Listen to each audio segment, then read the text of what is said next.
And number 2, they can survive outside of water for up to 24 hours, meaning they don't have to be underwater to put you underground. That thing, evolutionary, just base its entire genome on evil. Dude, its genetic sequence spells death. Just to remind people just to be kind to each other. It's great. But from that, though, to things that I fear, the ocean, because, listen here, I've said it many times before, and for the people who have asked me to play such games as Subnautica, I have said no. The closest that I've come to this has been Dave the Diver, and that's my limit. Because the ocean is fucked up. This is coming from somebody who used to dive and no longer does. As the title of this video here says, I'd much rather throw the cactus than go into the ocean. This is from Casual Geography, and I want to watch this. This is probably the most terrifying thing you'll ever see in the ocean.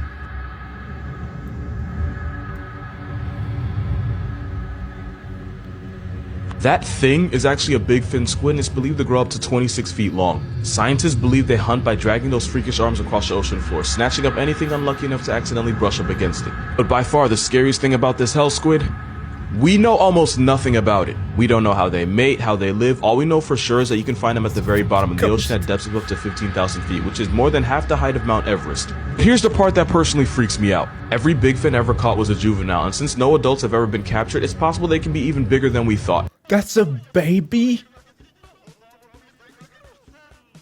Nah, son. No. No. See, the thing is, I'm watching this kind of thing so that to like confront my fears. Because I need to be at least aware of what the hell is down there. But I am very uncomfortable as I'm sitting right now. I don't like this. Not one bit. This sea slender man's arms are covered in tiny suckers, meaning once it grabs something, there aren't a lot of things strong enough to break free. Those arms can be over 90% of their total body length, and they hold it at a 90-degree angle, which makes this violation against nature look like it's T-posing. As technology improves, we might have a chance to learn more about them. Which isn't a good thing, they need to stay in hell. Whale facts, but they slowly get more and more disturbing. Blue whales can produce 400 gallons of baby batter, but only 10% of it makes it to the female, meaning 360 gallons get dumped back out, in case you're wondering. Okay, that was hilarious. Whales are perhaps the only... Well, blue whales... Which was Moby Dick? Well, is it a white or a sperm whale? A white, okay, thanks. Because as far as I remember, the blue ones are like sort of kind. They actually just like... not orcas. Orcas can be pretty dangerous. And dolphins can get kind of rapey. But... just like certain in the dolphin family can actually come to people's rescue. They are kind, and some of them could be herbivores. That said, when you see something the size of a bus coming behind you in the sea, you gotta shit yourself. That's 8.5 bathtubs of whale maker. Gray whales will go 3-player with 2 males and a female. While the first male is getting his rocks off, the second wing whale will swim underneath the female and help hold her in place for a process that can last up to an hour. And friendly reminder, almost every sea monster story ever told was really about a whale's penis, and I will never let y'all forget it. Sperm whales are so... What? No! No! They engage in threesomes, and one of them is the cock. The ocean is new to me. I thought I knew. I guess I'm still a land animal. What was the song from Slipknot again? I was a worm before I was a man. God damn it. Okay, whales are freaky. So loud that their sound can vibrate you to death by either causing your lungs to collapse or an air bubble let y'all forget it. Sperm whales are so loud that their sound can vibrate you to death by either causing your lungs to collapse or an air bubble to form in your brain, which would instantly take you off the senses. Blue whales are big, but not a lot of people understand how big. You can hear a blue whale's heartbeat from a little more than 2 miles away. They can swallow almost 500,000 calories at once. Allegedly, a whale's fart bubble can enclose a full-grown horse. And because I am who I am, I have to tell you that the largest blue whale penis was about 16 feet long and weighed anywhere from 700 to 900 pounds. Blue whales don't spray water out of their blowholes the way you see in movies. It's actually warm air being forced out. Holy shit, that's a deadlift record. Oh, cause of culture. Yeah. Oh shit. Out of the lungs. It's basically its breath. It's one of the most unholy smells that can ever assault your nose. Like burning rubber in a fish cemetery. Because of that video, there's now people that believe the ocean is salty because of whale sperm. And I'm not gonna lie, I wish it were true because of the look on people's faces when I tell them this is free therapy, but it isn't. Yeah. Most of the ocean's salt comes from rocks on land because when acidic rain hits the rocks, it erodes them and causes them to release salt. The salt gets carried out in streams and rivers where it eventually reaches the ocean. The reason the ocean is so salty is because this has been happening for millions on billions of years. Some of the salt also comes from hydrothermal vents at the bottom of the ocean, but most of the time when you taste seawater, the salt came from a rock. I was about to say, yeah, the hydrothermal vents, which I was once called out for calling hydrothermal vents black smokers. That's usually a term that some people use, okay? For those of you out there who, yeah, it was months ago, but just saying, I'm not the only one who says this. And it's not because that's like negative implication with it. It's literally what it looks like. And that's why people are using the term. But yes, hydrothermal vents are adding to the salinity of the ocean. Not a whale that already has. So yeah, you don't have to worry about salty seawater. Besides, you should probably be more concerned with the fact that your perfume used to be made from whale vomit. The more you know. Fish you should be most afraid of isn't the shark. It's the stonefish because it can deliver venom powerful enough to cause crippling pain and toxic enough to activate your life insurance in less than 2 hours. This fish is armed with a venom called verrucotoxin, and as a neurotoxin, it shuts your body down from the inside. If you got stung, you would first feel incapacitating pain, swelling, and eventually numbness. But no worries, it gets worse. It always gets worse. If you don't get medical attention fast enough, the poison would destroy tissues in the body, cause uncontrollable twitching and shaking, and eventually paralysis, meaning it would get harder and harder to breathe until you eventually black out. Victims describe the pain as getting continuously hit with a sledgehammer all over the body, and even if you Okay, you know what? Let's shift screen for a little bit, if you don't mind. I will never feel safe in the ocean again. Ever. survive, you could still walk away with permanent nerve damage and muscle atrophy. But there's two big reasons why this Satan guppy might be the most dangerous fish on Earth. One is this picture. Because the stonefish looks like a stone, it's so easy to accidentally step on one, and when you do, those spines would get shoved up your foot, and the harder you step, the more poison gets pumped into you. And number two, they can survive outside of water for up to 24 hours, meaning they don't have to be underwater to put you underground. That thing, evolutionary, just base its entire genome on evil. Dude, its genetic sequence spells death. Because Australia is the only place where mistaking a fish for a stone can get you the death penalty. You should never pick this shell up because it's actually one of the most venomous things on the planet. That's because the cone snail can shoot you with a harpoon at 400 miles per hour. That would be like getting struck by 14 Usain Bolts, because ironically this snail is one of the fastest animals on the planet, being able to hit you almost as fast as you can blink. That's not the only thing fast about them, because this murder slug was nicknamed Cigarette Snail because according to urban legend, if you got hit by one, you had enough time for a puff puff pass before you puff puff pass away.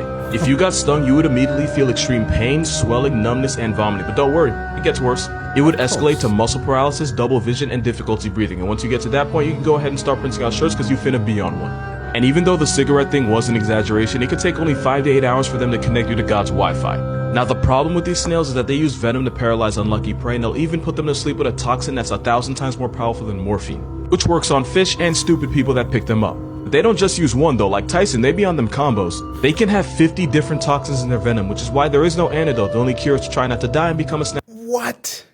50?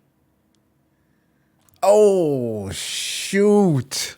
I thought that being bitten by a viper was something that was bad. Those aren't even that dangerous anymore. I've been bitten twice while visiting my grandparents once. I thought that was bad. I was freaked out. Apparently, there's a freaking snail that shoots you at 400 miles per hour. And it's even venomous. Nature's a bitch. I'm saying it. I'm saying it. Fuck nature. Snapchat memory. Your child can visit steamy jungles, grassy plains, and the dark depths of the ocean. I should probably explain what the hell this is. That was an angel shark, and that's the worst Call of Duty player you'll ever meet. Yeah. I've seen those before. I've seen before. Angel shark will lie motionless for days waiting for anything bite-sized to accidentally pass above its head so it can take its life. Sounds like a cheat code, but there's no referee in the ocean, so this camel shark stab pads kills like no other. But you don't have to worry about them snatching up your leg because they're only interested in fish, crustaceans, and mollusks like squid. That being said, angel sharks are a lot like electrical power sockets. They're only dangerous if you're stupid enough to poke them. Now you would think that's common sense, but because these sharks stay perfectly still, scuba divers think it's a good idea to touch them, and that makes these sharks go from mannequin challenge to homicide. Luckily attacks are rare, and as long as you're not an idiot, this sea carpet won't fade you. Good thing too, cause there's a shark in this picture and he may not be an angel, but he'll turn you into one. 8 reasons why this is your new favorite fish. Even though they can be up to 23 feet over 3,000 pounds, they're 100% perfectly harmless to people because they only ever eat plankton and small shrimp. Unlike stingrays, they're not venomous. This giant placemat couldn't hurt you if it... Wait. It gave them a different... Oh. Wait a minute. Favorite fish. Even though they can be up to 23 feet over 3,000 pounds, they're 100% perfectly harmless to people because they only ever eat plankton and small shrimp. Okay. Unlike stingrays, they're not venomous. This giant placemat couldn't hurt you if it wanted to. They're smart enough to understand mirrors because manta rays were seen waving and blowing bubbles at their own reflection, something they wouldn't do if they thought it was another manta ray. The bigger brothers. God damn it. They look beautiful though. One of the few like ocean creatures that look majestic to me. I can appreciate its aesthetic. It's a beautiful thing. Manta rays will launch themselves out of the ocean, and they do it to get rid of parasites or to avoid predators, but sometimes it seems like they do it just for fun. Yeah. They have the largest brain of any fish, making them arguably the smartest things in the ocean that don't also belong on a list with Cosby. That isn't a TV guide. Baby manta rays are called pups, and the mother will give birth to 1 or 2 pups every year. They're normally black, a dark brown, or a grayish blue, but there are pink manta rays out there, and no, this is not edited. Wow. This pink manta ray was found off the coast of Australia on the Great Barrier Reef, proving that that country is both a national treasure and Satan's jungle gym. They're smart enough. I think it's just like similarly to like albinism in some that it's just missing pigmentation. To form strong emotional bonds with each other, and are smart enough to ask for help. One repeatedly approached the diver until he realized that she had a fish hook stuck under her eye, and she waited patiently as he removed it. Once he removed it, she swam off. What would happen if you took one of the meanest animals in the ocean and gave it legs? Well, 2 things. 1, you'd have one of the most violently aggressive animals on Earth walking on land, and 2, I know this because it technically happened and they exist. It's a known fact that the biggest menace to society in the ocean are dolphins of any kind. Yeah. They jump sharks for no reason, slapbox their babies, and they have a rap sheet longer than Drake's. And the worst dolphin of all actively tortures other animals for sport. There we go. Oh, fucking Shamu and the entire family. Owen Wilson's dead. What? You mean what's his name? The Australian guy. Are you thinking of Steve Irwin? Because we were talking about the manta rays before. Dolphins and whales are part of a group called cetaceans, which basically has The cranky guy. This guy, let's see, Steve Irwin. The Chad. Yeah, he was stung by a stingray. Dolphins and whales are part of a group called cetaceans, which basically happened because this guy decided he wanted to test his luck out in the ocean and evolved to become semi-aquatic and then fully aquatic. But funny story, there was a group of these land animals that actually stayed on land, and about 54 million years ago they split up, with the animals that would become whales and dolphins heading out to sea. The ones that didn't follow them out into the ocean stayed on land, and after millions of years of plot development, they went on to become one of the most vicious animals in the world. In case I haven't made it obvious, I'm talking about hippos. The African homicide horse is actually the closest living relative of whales and dolphins. Okay. Yeah, this one I'm familiar with. These suckers are insane. They kill about like 200 and so people each year just because they feel like it. Not even because they're threatened, they're just like, I'm just gonna kill a person. The capsized boats, oh man, and they can't swim, they're too massive, they run underwater. Fuck these guys. One's a bipolar tank with Roy Ridge and a devil's overbite, and the other's a pufferfish abusing shark assaulting sea quagmire, and that is f***ing evolution. Remember that dolphin sound effect from SpongeBob that was supposed to be like a sensor? You know what the I'm talking about. Well, that sound didn't actually come from a dolphin. It was actually the sped up laughter of the kookaburra. It's a kingfisher bird found in Australia that sounds like a guy trying way too hard to laugh at a cute girl's jokes.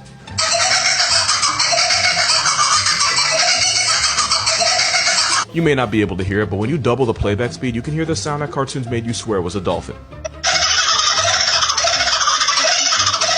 Yeah. Moral of this video, every dolphin sound effect you've ever heard on every TV show is really just an Australian crack tweetie.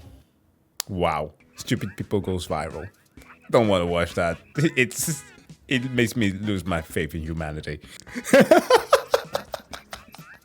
Oh my god, that's a good one. Hippos are any African's excuse for the Second Amendment. You bet. You bet. I'll see my granddad pulling a 50 cal there, being like, hey, Jim Bob's been around the house again. You mean the neighbor? No, I mean the hippo. Oh no. Hippos are a menace to society. Like, literally a menace to society. It's called developing a rational fear, and I am very happy to have noped out of the ocean. That's what I can say to this.